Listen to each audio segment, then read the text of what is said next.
स्वागत है दोस्तों आपका एक बार फिर से एक नए लेक्चर में। दोस्तों यह हेमिकार्डेटा का लेक्चर नंबर 6 यानी कि 6वां लेक्चर है और आज के इस लेक्चर के अंदर हम लोग पढ़ेंगे बेलनोग्लासेस के अंदर फूड फीडिंग एंड डाइजेशन, यानी बेलनोग्लासेस का फूड क्या है और फीडिंग का मतलब यह भोजन को कैसे लेता है, यानी जो भी इसका फूड है वह लेता कैसे है, खाता कैसे है, और डाइजेशन का मतलब वह लिया गया भोजन पचता कैसे है। बाकी इसके पहले वाले लेक्चर में हम लोग पढ़ लिए थे कि इसकी आहार नाल कैसी होती है, यानी कि इसका जो डाइजेस्टिव सिस्टम है उसके अंदर कौन कौन से पार्ट होते हैं और किस पार्ट का क्या काम होता है, यह सारा डिटेल हम लोग इसके पहले वाले लेक्चर में पढ़ चुके हैं। अगर इसके पहले वाला लेक्चर आप नहीं देखे हैं तो देख लीजिए, तभी आप फूड फीडिंग एंड डाइजेशन समझ पाएंगे। यानी कि अगर आप यही नहीं जानते रहेंगे कि इसकी आहार नाल कैसी होती है, इसके आहार नाल के कौन कौन से भाग होते हैं, तो आप यह कैसे समझ पाएंगे कि इसका भोजन कैसे कैसे इसकी आहार नाल में जाता है और कैसे पचता है। तो जरूरी है कि आप इसके पहले वाला लेक्चर देख लीजिए, तभी यह आप अच्छे से समझ पाएंगे।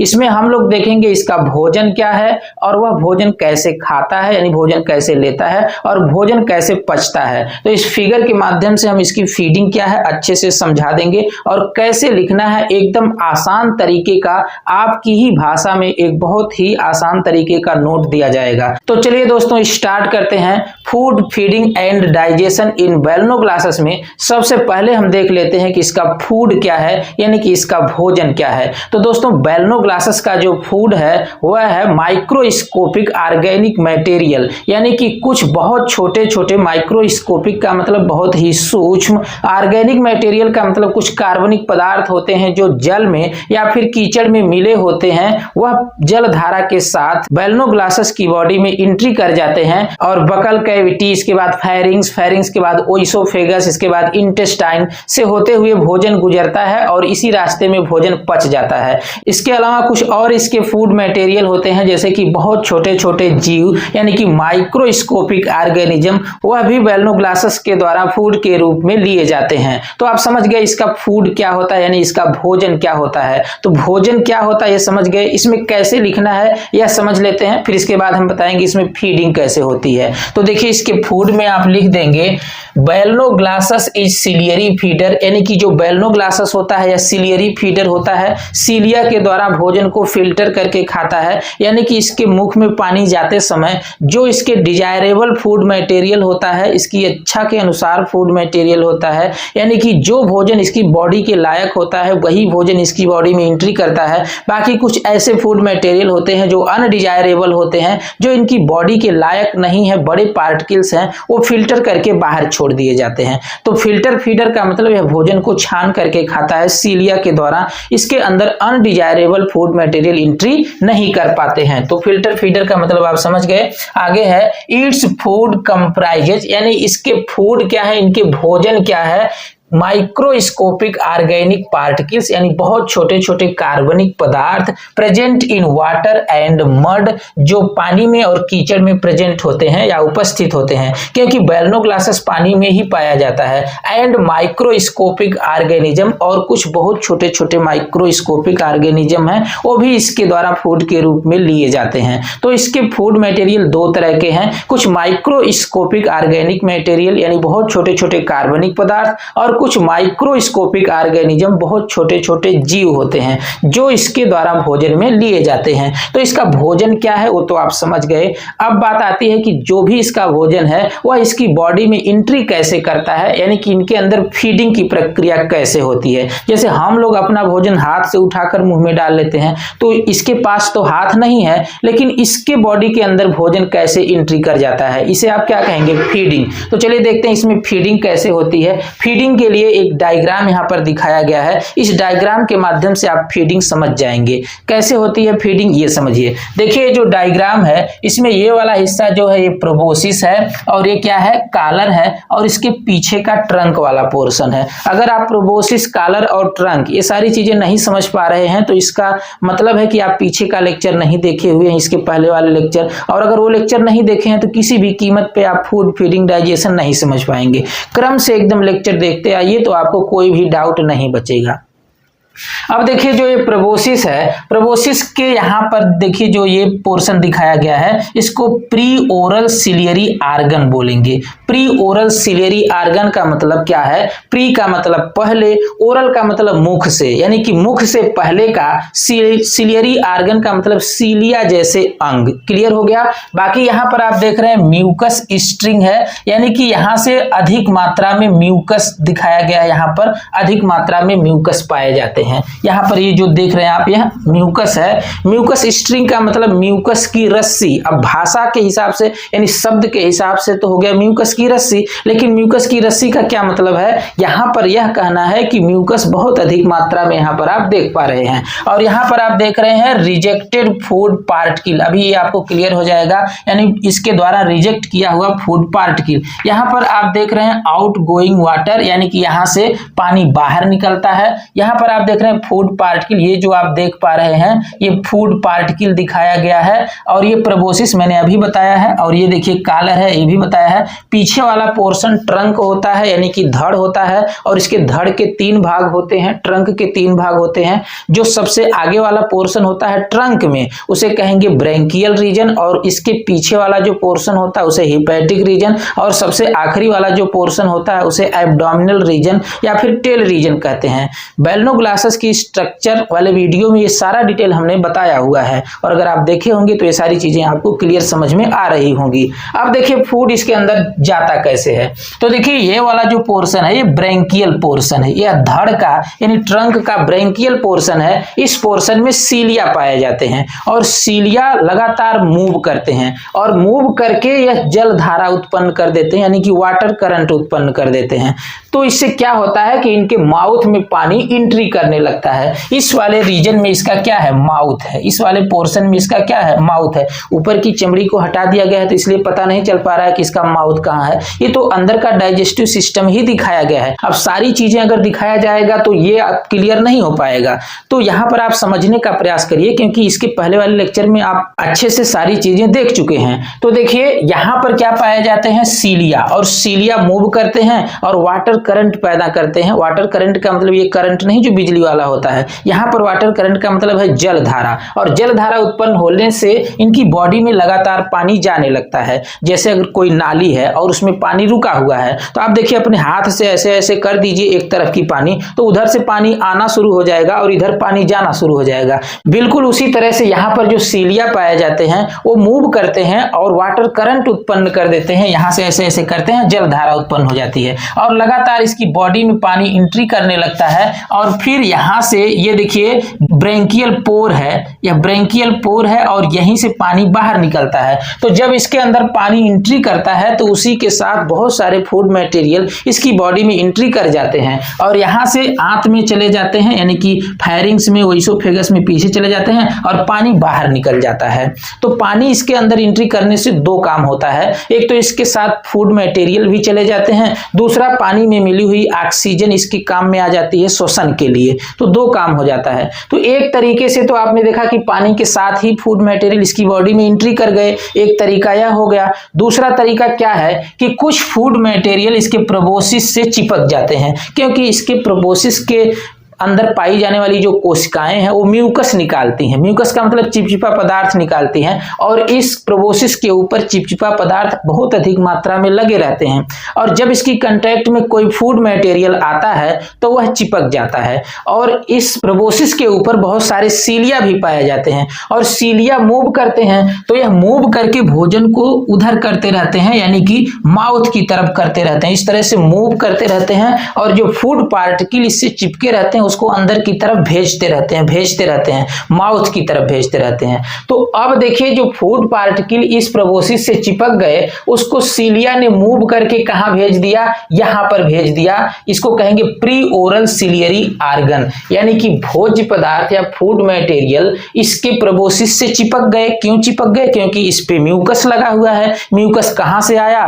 तो प्रोबोसिस की सेल खुद म्यूकस निकालती है, और सीलिया जो है वो लगातार भोजन को इधर की तरफ कर रहे हैं। सीलिया क्या है, छोटे छोटे रुएं जैसी स्ट्रक्चर होती है और वो लगातार भोजन को पीछे की तरफ करती रहती हैं और भोजन को कहाँ भेज दी, प्री ओरल सिलियरी आर्गन के पास। अब प्री ओरल सिलियरी आर्गन जो हो भोजन को टेस्ट करेगा, अगर भोजन डिजायरेबल है, इसकी बॉडी में अंदर जाने लायक है तो अंदर जाने दिया जाएगा, वरना फिर रिजेक्ट कर दिया जाएगा। यहां पर देख रहे हैं कि म्यूकस के साथ भोजन तो पीछे की तरफ जा रहा है, लेकिन इस वाले पोर्शन में भोजन को रिजेक्ट कर दिया जाता है और वह भोजन रिजेक्ट कर दिया जाता है जो इनकी बॉडी के लायक नहीं होता है। तो यहाँ पर आप देख रहे हैं रिजेक्टेड फूड पार्टिकल्स, कुछ फूड पार्टिकल्स रिजेक्ट कर दिए गए हैं और जो डिजायरेबल है, जो इनकी इच्छा के अनुसार है, वो पीछे की तरफ चले जाते हैं माउथ में और माउथ से फिर बकल कैविटी, बकल कैविटी से फेरिंक्स से ओइसोफेगस और इंटेस्टाइन और फिर अपाच्य भोजन जो रहेगा वो एनस के माध्यम से बाहर निकल जाएगा। तो आपने देखा दो तरीके से इसकी बॉडी के अंदर भोजन एंट्री कर रहा है।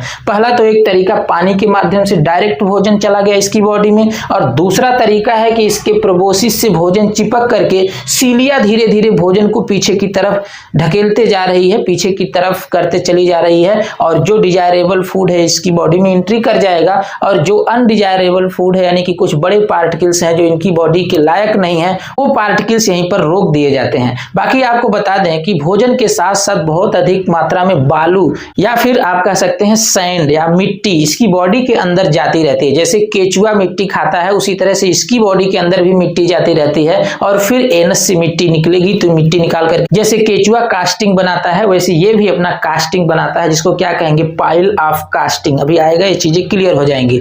तो फिगर के हिसाब से कैसे इसके अंदर फीडिंग होती है वो तो समझ गए। अब इसमें लिखना कैसे वो चीजें देख लीजिए। तो देखिए आप लिखेंगे the lateral cilia lining the gill slits, यानी गिल स्लिट्स के पास जो सीलिया पाई जाती है, जो सीलिया की लाइनिंग होती है, सेटअप ए वाटर करेंट, वो वाटर करंट सेट कर देती है यानी कि जल धारा बना देती है। क्लियर हो गए, आप ये बातें समझ रहे हैं, अभी मैंने आपको बताया है। Due to this water current यानी इस जल धारा की वजह से water enter into the body, यानी कि इस जल धारा की वजह से पानी कहां एंट्री कर जाता है, इसकी बॉडी में एंट्री कर जाता है।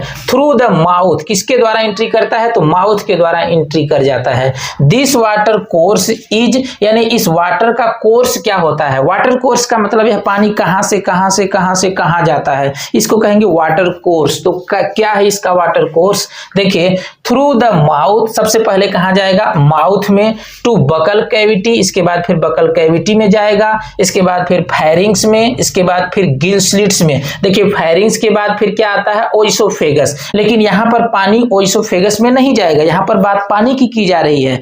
पानी कहां से कहां जाता है, तो पानी फेरिंग्स से कहां जाएगा, गिल स्लिट्स में जाएगा और फिर इसके बाद एंड ब्रेंकियल सैक, इसके बाद ब्रेंकियल सैक में जाएगा और इसके बाद फिर देखिए क्या है, लीव थ्रू द गिल पोर, और गिल पोर के माध्यम से बाहर निकाल दिया जाएगा। बात को समझिए, देखिए इस तरह का होता है ब्रेंकियल सैक, यह है ब्रेंकियल सैक और ब्रेंकियल सैक के अंदर इस तरह के होते हैं गिल स्लिट्स, ये गिल स्लिट्स हैं, ये गिल स्लिट्स हैं। अब देखिए पानी कैसे कैसे कहां जाता है, सबसे पहले तो इसके माउथ में एंट्री करेगा, मुख में, मुख से फिर कहां जाएगा, बकल कैविटी में, बकल कैविटी से कहां जाएगा, फेरिंग्स में। अब फेरिंग्स के दो पोर्शन होते हैं, इसके पहले वाले वीडियो में हमने बताया था, एक जो है डाइजेस्टिव पोर्शन है और दूसरा ब्रेंकियल पोर्शन है। तो डाइजेस्टिव पोर्शन में तो भोजन जाएगा, बाकी ब्रेंकियल पोर्शन में पानी जाएगा। तो फिर फेरिंग्स से पानी कहां जाएगा, इस गिल स्लिट्स के अंदर जाएगा। देखिए यहां पर क्लियर हो जाएगा आपको, फेरिंग्स से, देखिए यहां पर ये फेरिंग्स है, फेरिंग्स से पानी कहां जा रहा है, गिल स्लिट्स में जा रहा है। तो फेरिंग्स से पानी कहां चला गया, गिल स्लिट्स से इसमें चला जाएगा और गिल स्लिट्स से फिर कहां जाएगा, ब्रेंकियल सैक्स में, यानी जो ये ब्रेंकियल सैक है कई होते हैं तो इसमें फिर चला जाएगा और फिर इसके बाद फिर लीव थ्रू द गिल पोर, और ये जो ऊपर पोर दिख रहा है इसको बोलेंगे गिल पोर, इसी से पानी बाहर निकाल दिया जाएगा। तो पानी कहां से कहां जाता है ये चीजें एकदम क्लियर समझने के लिए इसके डाइजेस्टिव सिस्टम के अंदर जो पार्ट्स होते हैं उन्हें याद करना एकदम जरूरी है। आपको एकदम जुबान पे होना चाहिए कि माउथ, माउथ के बाद बकल कैविटी होती है, बकल कैविटी के बाद फेरिंग्स होती है, फेरिंग्स के बाद ओइसोफेगस, ओइसोफेगस के बाद फिर स्टमच, स्टमच के बाद इंटेस्टाइन, इंटेस्टाइन के बाद एनस। ये चीजें एकदम आपकी जुबान पे होनी चाहिए, यह एकदम कॉमन है। किसी भी एनिमल का डाइजेस्टिव सिस्टम आप पढ़ेंगे तो ये हेडिंग बार बार आएगी, तो आपको इसे हमेशा याद रहना चाहिए। हो सकता है किसी में स्टमच ना आए, जैसे अभी आपने देखा कि बैलनोग्लासस में स्टमच नहीं आया, तो इसमें स्टमच नहीं होता है तो एकाध हो सकता है कोई पार्ट ना आए, बाकी ये क्रम आपको याद होना चाहिए। अगर यह क्रम याद रहेगा तो आप एकदम क्लियर समझ जाएंगे कि माउथ में पानी गया, माउथ से बकल कैविटी में गया, बकल कैविटी से फेरिंग्स में गया, फेरिंग्स के दो पोर्शन थे, एक डाइजेस्टिव पोर्शन, एक ब्रेंकियल पोर्शन। डाइजेस्टिव पोर्शन में तो भोजन चला जाएगा अलग होकर के, बाकी जो पानी है वो ब्रेंकियल पोर्शन में जाएगा, और ब्रेंकियल पोर्शन में जो सबसे पहले जहां एंट्री करेगा वो क्या है, गिल स्लिट्स है। तो एकदम आपको क्लियर याद हो जाएगा, फेरिंग से कहां चला गया, गिल स्लिट्स में चला गया, और गिल स्लिट्स से फिर कहां चला जाएगा, ब्रेंकियल सैक में। ये देखिए जो बड़ा वाला सैक दिख रहा है, थैला दिख रहा है, इसमें चला जाएगा और फिर गिल पोर के माध्यम से बाहर निकल जाएगा, क्योंकि पानी इसके अंदर एंट्री करता है तो बाहर भी निकलेगा, तभी फिर नया पानी आएगा और फिर बाहर निकलेगा। और ये पानी इसके अंदर एंट्री करने का फायदा क्या है कि इसके साथ भोजन जा रहा है, साथ साथ ऑक्सीजन भी जा रही है। तो ये चीजें आपको क्लियर हो गई। तो पानी कहां से कहां एंट्री करता है ये आप समझ गए। अब देखिए क्या है, some food particle direct enter into mouth, यानी कुछ फूड पार्टिकल होते हैं, कुछ भोजन के कण होते हैं जो इनकी बॉडी में डायरेक्ट इंटर कर जाते हैं विथ वाटर करंट, यानी जलधारा के साथ। ये तो मैंने अभी आपको समझाया कि जलधारा के साथ भोजन इनकी बॉडी में एंट्री कर जाते हैं। सम फूड पार्टिकल, लेकिन इसके अलावा कुछ भोज्य पदार्थ क्या होते हैं, कम इन कांटेक्ट विथ प्रोबोसिस, यानी प्रोबोसिस के कांटेक्ट में आ जाते हैं, एंड इंटेंगल्ड विथ म्यूकस, और म्यूकस के अंदर फंस जाते हैं। इंटेंगल्ड का मतलब उसके अंदर फंस जाना, तो म्यूकस के अंदर फंस जाते हैं, लिपट जाते हैं, म्यूकस से चिपक जाते हैं। This food transfer to the pre oral ciliary organ, यानी कि अब इससे जो भोजन चिपके थे वह ट्रांसफर कर दिए जाते हैं सिलियरी आर्गन को, बाय सीलिया। किसके द्वारा ट्रांसफर किए जाते हैं, सीलिया के द्वारा। दैट फाउंड ऑन प्रोबोसिस, और उस सीलिया के द्वारा ट्रांसफर किए जाते हैं जो प्रोबोसिस पर पाए जाते हैं। फ्रॉम हियर, अब यहां से भोजन कहां जाएगा, from here this food passed into mouth, यानी कि जो भोजन अभी प्री ओरल सिलियरी आर्गन के पास गया था वह पास हो जाएगा, यानी कि पास्ड कर दिया जाएगा, भेज दिया जाएगा कहां, इनटू माउथ, यानी कि मुख में भेज दिया जाएगा।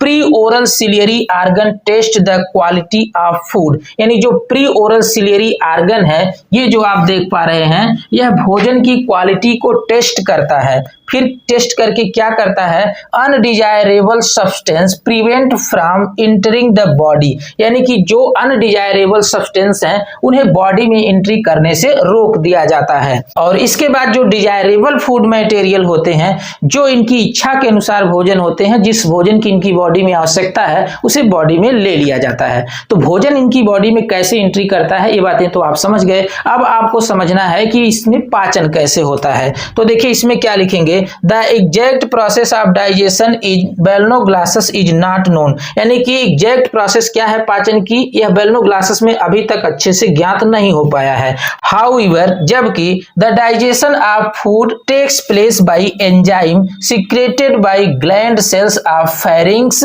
ओइसोफेगस एंड इंटेस्टाइन, यानी कि एग्जैक्ट प्रोसेस क्या है डाइजेशन की, यह बैलनोग्लासस के अंदर अभी तक ज्ञात नहीं हो पाया है। लेकिन फिर भी इसमें जो डाइजेशन होता है यह एंजाइम के द्वारा पाया जाता है, यानी कि एंजाइम के द्वारा होता है। और वह एंजाइम कहां से निकलते हैं, तो ग्लैंड सेल से निकलते हैं। और कौन सी ग्लैंड सेल से निकलते हैं, तो फेरिंग्स से, या फिर ओइसोफेगस, या फिर इंटेस्टाइन, इन सब की ग्लैंड से, इन सब की ग्लैंड सेल से क्या निकलते हैं, एंजाइम निकलते हैं, और उसी से भोजन का पाचन होता है। Proboscis secrete mucus which contain amylase is ingested with the food, यानी कि जो प्रोबोसिस होता है इससे भी एंजाइम निकलता है। क्या निकलता है, एंजाइम। कौन सा एंजाइम, एमाइलेज निकलता है, और यह जो है भोजन के साथ निगल लिया जाता है। ध्यान दीजिए, इससे म्यूकस के साथ साथ क्या निकलता है, एंजाइम, जो भोजन के साथ साथ या म्यूकस के साथ साथ इसकी बॉडी में एंट्री कर जाता है। है। और कौन सा एंजाइम निकलता है? एमाइलेज, जो भोजन का पाचन करता है, कार्बोहाइड्रेट का पाचन करता है।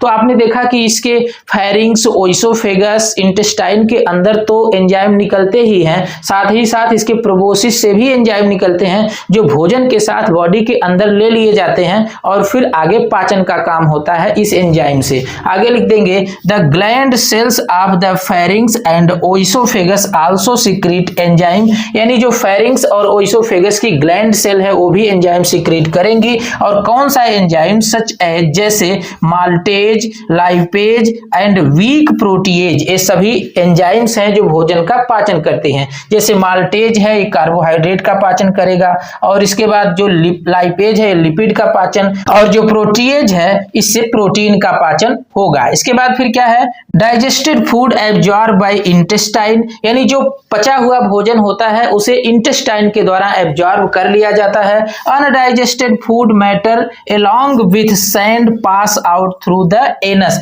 यानी कि जो अनडाइजेस्टेड फूड मटेरियल होता है, जो अपाच्य भोजन होता है, वह सैंड के साथ साथ, अलोंग विथ सैंड, सैंड का मतलब बालू के साथ साथ, मैंने बताया कि भोजन के साथ साथ इसकी बॉडी में बालू भी एंट्री करता रहता है, तो उस बालू के साथ यानी उस सैंड के साथ undigested food material pass out, यानी कि बाहर निकल जाता है थ्रू द एनस, यानी कि एनस के माध्यम से या गुदा के द्वारा। Which form pile of casting, जो पाइल ऑफ कास्टिंग बनाता है। पाइल ऑफ कास्टिंग का मतलब इसका जो ओपनिंग होती है इसके बरों की, इस तरह से इसकी बरो होती है, जमीन में इसकी माद होती है, तो इसके बरों के ऊपर जो देखिए ओपनिंग है, इसी के ऊपर यह जो है पाइल ऑफ कास्टिंग बनाता है। इस तरह की मिट्टी को निकालता रहता है और इस तरह की स्ट्रक्चर बन करके तैयार हो जाती है। जैसे आपने केचुआ में देखा है कि वो मिट्टी खा करके जमीन के अंदर से और निकाल करके इस तरह की स्ट्रक्चर बनाते हैं, जिसको क्या कहते हैं? कास्टिंग ऑफ अर्थवर्म कहते हैं। यहाँ पर भी वही चीज है, पाइल ऑफ कास्टिंग किसके द्वारा बनाई जाती है? तो बेलनोग्लासेस के द्वारा बनाई जाती है। तो दोस्तों इस प्रकार से आप क्लियर समझ गए कि बेलनोग्लासेस के अंदर फूड फीडिंग एंड डाइजेशन क्या है। तो आप स्क्रीनशॉट लेकर के अपनी नोटबुक में नोट कर लीजिए। मिलते हैं फिर नेक्स्ट लेक्चर में, तब तक के लिए जय हिंद।